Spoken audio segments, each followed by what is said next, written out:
Hey everybody, today we're going to do a little project to make it so this doesn't drag around all over the place in the garage or wherever you charge your e-bike. I'm going to splice it into a cord reel, and the goal is so you can just hang this up from the roof and then yank down your charging end right into your e-bike so this thing's not scraped around on the ground making a giant mess. So take you through the steps to make this happen. So this is the cord reel I purchased. It's got it from Harbor Freight, pretty entry level. Doesn't need to carry a ton of voltage, wattage, amps. I'm not an electrician, but I consulted with some friends that have done this, and they assured me that this would be more than enough for charging e-bike battery. You can visualize what's going to happen. So we're going to keep our power end from our charger, keep all this intact. So the power comes in, goes through our block out the side, and we're gonna make our first cut here. I leave a little bit extra. And then we're gonna splice this into our cord reel here. So it's gonna run all the way through this. And then we're gonna cut this off.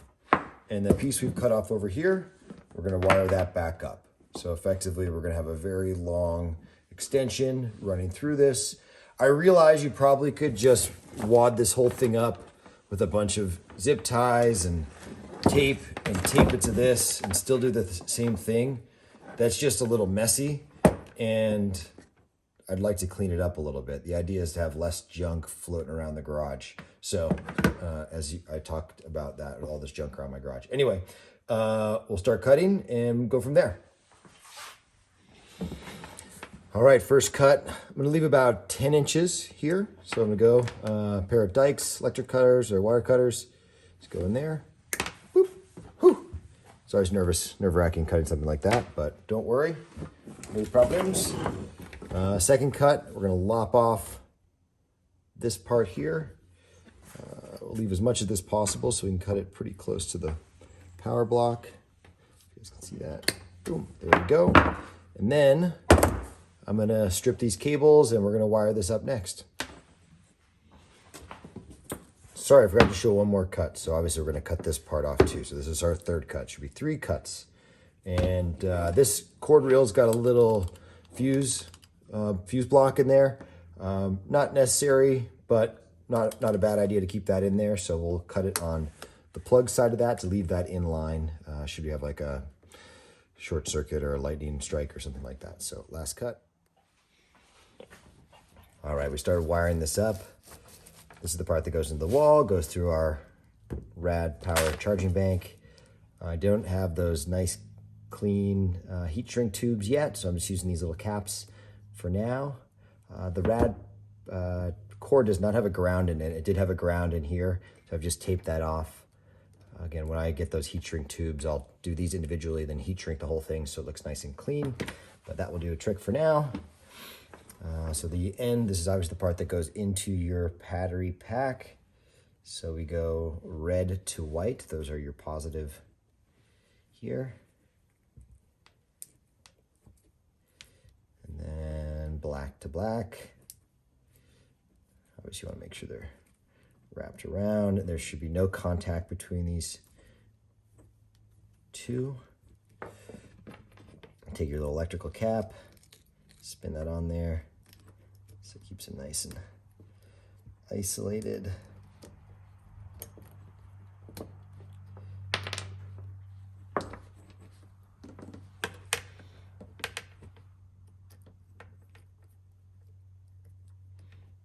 Go. And then we'll do this side. And then we'll just take some electrical tape, tape that off right there. All right, let's plug this thing in, give it a test. All right, we'll give it a test here. So one thing I do realize is that I know the typical way they say is obviously plug your charger in to your battery, and then once you're plugged in, Then plug your plug into the wall. Let's see. There we go, lights are on. My battery's already fully charged, but you can see we've got power running through here. No problem, looks like it works. All right, I got everything wired up. Just have it up here temporarily in place to make sure everything's working. But eventually I'm gonna clean this up, run it behind there, run it right to the outlet. That way, if I do wanna unplug it before I plug it into my battery, I can do that. But the idea being that most of the time, whenever I need to yank down my charger, it's hanging from right up there. Grab a hold of it here, bring it down, and I can either plug it into this bike or this bike. But it should make it a little bit easier once it's done charging. Just let it go back up, and Bob's your uncle. Hopefully that helps.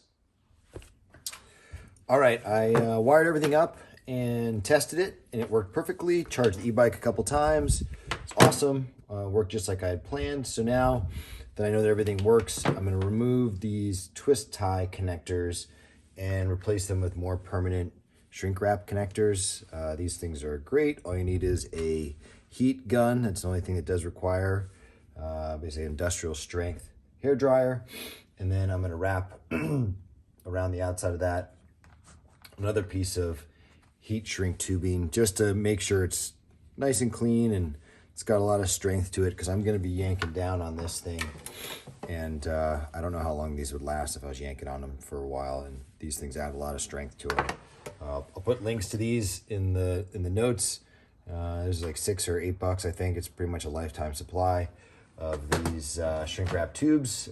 Probably never run out of these.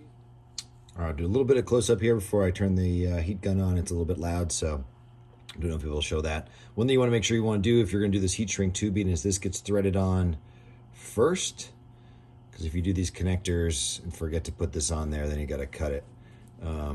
So once these are soldered, there's a piece of solder in there. As you heat it up, it basically tightens the whole thing up, connects the wires, and then you can slide this over the top and heat shrink everything together, and it makes it nice tight fitting. So anyway, just I'll try to show that here in a second, and just make sure your wires are touching. You can kind of see this one's not quite touching yet, but I'll push these together, make sure those wires are touching on the inside, and then we'll put it over the heat gun, and it should melt everything together and look pretty slick.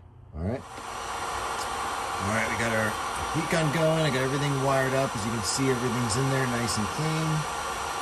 We got black to black, red to white, and give it a shot here.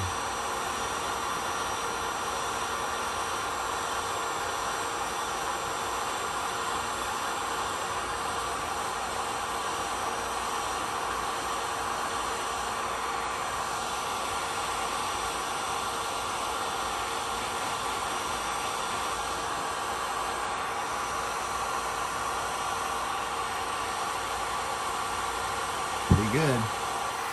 All right, now we got that done. We will use the other heat shrink to wrap it all up.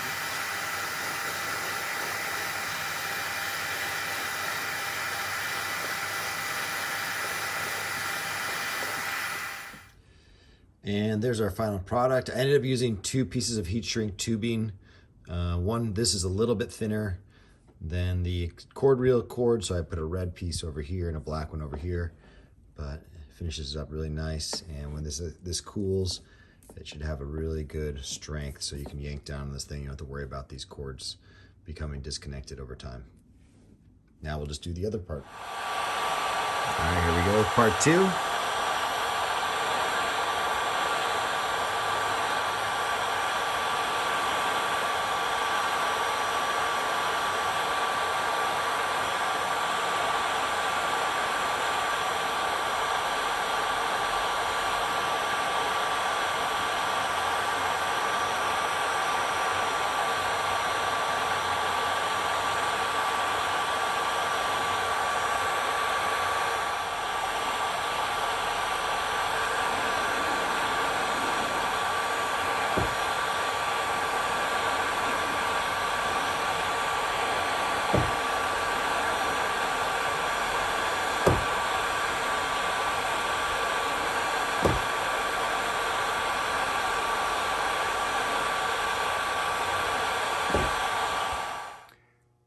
And here's the final product. I've got the cord reel hanging from my garage.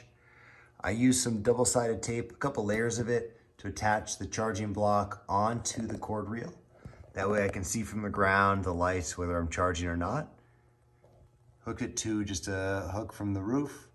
The cord comes out. I use an extension cord from here to run it to my wall outlet. I tapped it into the 2x4s hanging from my ceiling. But it runs down. I've positioned it directly over my two bikes so I can easily grab up and connect it to either my Rad Runner Plus or my Rad Runner 4. Hope this helps.